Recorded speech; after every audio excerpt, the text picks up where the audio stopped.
Hey guys, what's up? Ricky here with Gonzalo. Today we're going to be covering a situation that happens a lot when people slice and your opponent gets that frame in front of you. A lot of people call that frame the shield frame. So it's something that I personally I like to get into and move forward from there. I don't ever like to back up, so I kind of want to talk about how it is that I do that. So if I have my partner on his back,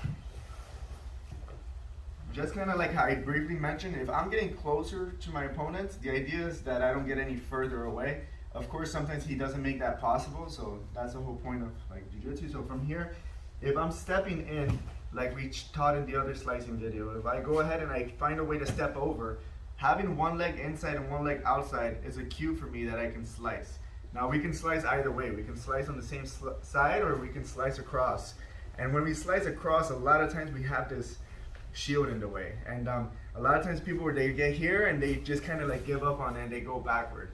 I don't like to go backward. I'm gonna stay this close, right? So something that really helps me a lot from this situation is if I was to establish a hook on his collar. The deeper the better, because if I go ahead and I create this, if he goes and he tries to get away from me here, it makes it easy to get around that frame, making it possible for me to actually slice.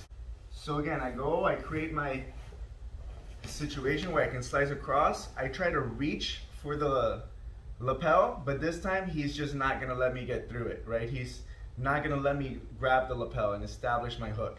But I am keeping his arms busy. And that's a good thing, because if I can get him to keep his arm busy, he starts to stiffen up a little bit, right?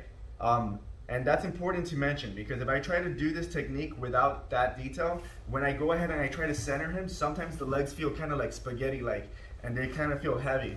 But if I'm leaning on the shield and then I reach for the lapel and he frames me with his arms, his legs become a little stiff.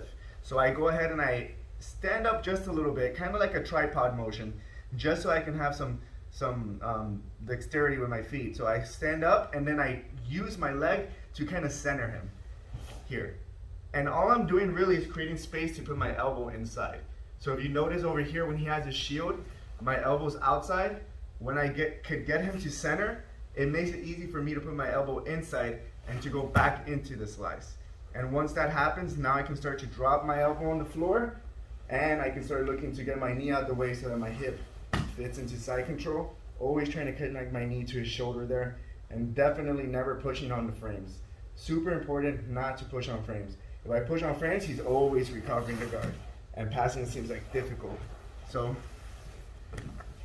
what's